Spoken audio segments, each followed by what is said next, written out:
also the Santa Monica Freeway eastbound is closed, and you can expect some freeway damage possibly as a result of this earthquake.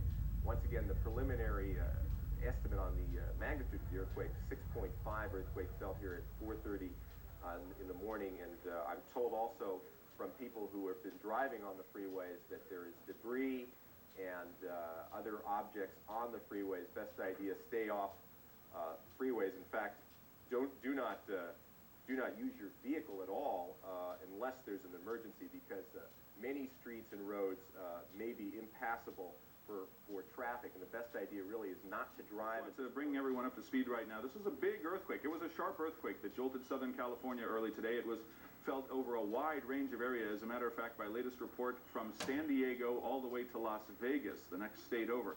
This is a quake that was felt from about 4:31 to about 4:32, about 30 seconds or more, as you look at pictures of Channel 4's videotape library. It was followed by aftershocks within just a few moments, and as you can see, everything that is not nailed down is falling off shelves. Pictures have gone askew. There have been these power outages we've been reporting to you. The Earthquake Center at Golden, Colorado, and Caltech, and in Washington, D.C., they are all researching this morning's earthquake, but none can immediately report the magnitude of the quake or the epicenter. As you look out your window, it's probably pitch dark right now. Oops, hang on one second. This is a very sharp aftershock that just hit us right now. Okay, it's settling down. I was about to say, is it possible for you to look out your window as we're taking a look right now? Let's hang on, let's hold that thought, but right now you're looking at the Channel 4 News seismic cam. Okay, we understand that Kent's going to be working his way down to this. But give me an idea then, as you look outside, or can you look outside and see anything, people out in the streets, things like that, or do you hear a number of, say, a chorus of car alarms going off right now? Okay, we would like to remind our viewers that some of this information right now is incomplete. These are live pictures, and as we come upon some of this destruction and some of this information, we're just getting little tidbits. So this is unofficial. We don't know if there are people trapped underneath or not.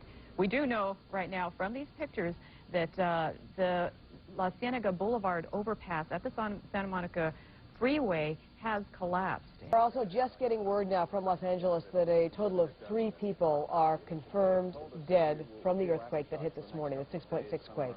There are a lot of officials out here that are watching this thing, and hopefully there's nothing hazardous that is out here that is leaking.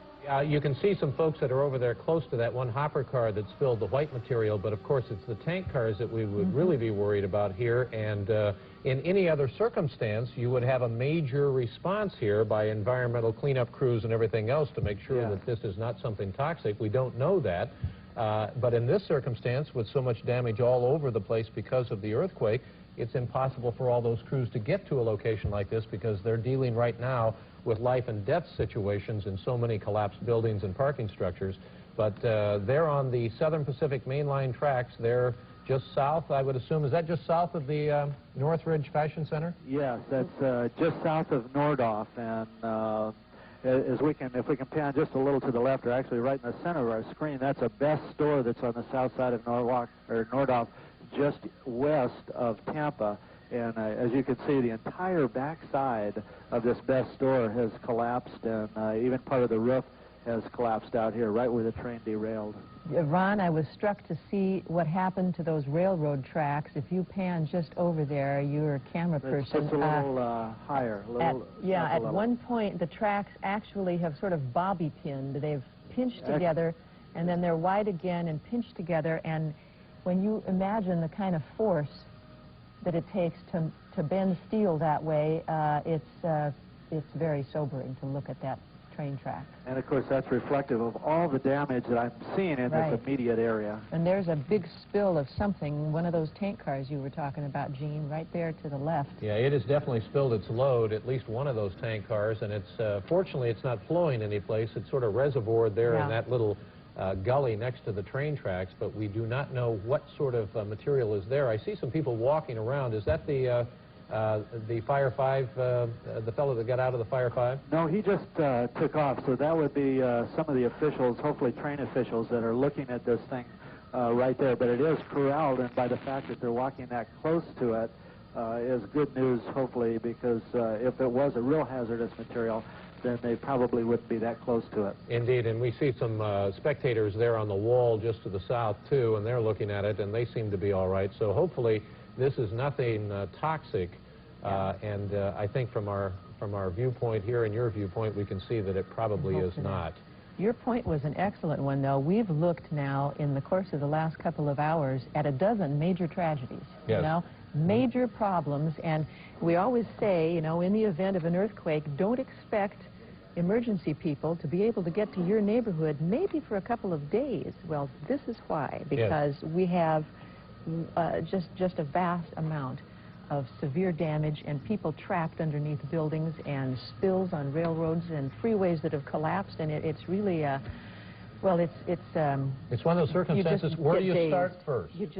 Where do you start first? And of course, where you start first is where there is a threat to life. That's exactly and those right. are the folks that are trapped or injured in buildings that have collapsed. That's where they are starting first. And that's where we've seen them. If it hasn't collapsed in your neighborhood, it's going to be a while before they get and there. And so the water power... Some jacks in there now. They're trying to lift this building up, give them enough space to bring the man out.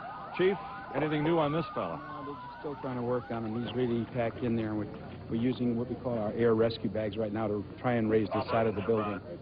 And what kind of a process is that going to be? Well, you can see what it's taking right now. It's personnel, and it eats up a lot of resources at a scene like this here, but we do have this one, and we are finding reports of more traffic in the building. We're trying to get more resources on the scene. As we're recalling, we're getting more people here. Now, you say you're hearing more reports of people trapped. Any idea how many? Again, we probably got another 3 or 4, and I know they're extracting them back here now, so we have quite a few crews working. Bob DeFeo, Battalion Chief of the Los Angeles Fire Department. Now they're bringing in a saw, which they'll attempt to... 10 deaths, additionally, relating to a train accident. But we have no way to confirm that at this time. What we do know about a train is that authorities in Southern California are reporting that a Southern Pacific Railroad car, a 64-car train carrying hazardous material derailed.